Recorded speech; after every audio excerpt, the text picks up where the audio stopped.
S'imprégner de la problématique autour de l'insécurité dans le parc national de Virunga, c'est l'un des objectifs de la tournée au Nord Kivu des responsables de l'école de guerre de Kinshasa, accompagnés de plusieurs stagiaires. Ce vendredi à Goma, la délégation de l'école de guerre de Kinshasa a reçu les explications de l'Institut congolais pour la conservation de la nature, ICC en sigle, par rapport à l'insécurité qui prévaut dans ce patrimoine mondial. L'armée s'est dit déterminée d'en finir avec les groupes armés qui équiment cette zone.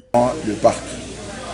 Et nous avons voulu que les stagiaires de l'école de guerre puissent s'imprégner de la problématique du parc.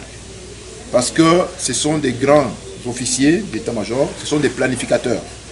Et chaque fois dans la réflexion, dans la planification des opérations, ils doivent intégrer cela. Et vous comprendrez que sur toute l'étendue de la République, presque dans tous les théâtres, dans tous nos théâtres, il y a les parcs, il y a les aires protégées.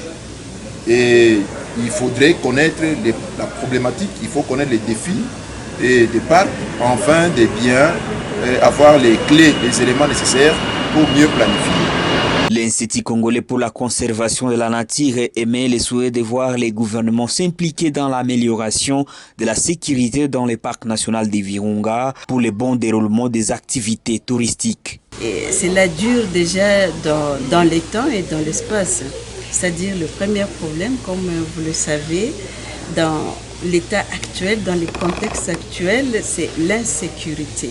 Le parc, il est presque assiégé par différents groupes armés, mais voilà, qui sont là, qui sont en train de, non seulement peut-être qu'ils sont là comme groupe armé pour instabiliser la région, mais également c'est des groupes qui sont en train pratiquement de se créer une sorte de l'économie des guerres. Notons qu'une descente à Rumangabo dans le parc national de Virunga est prévue, sauf changement de dernière minute.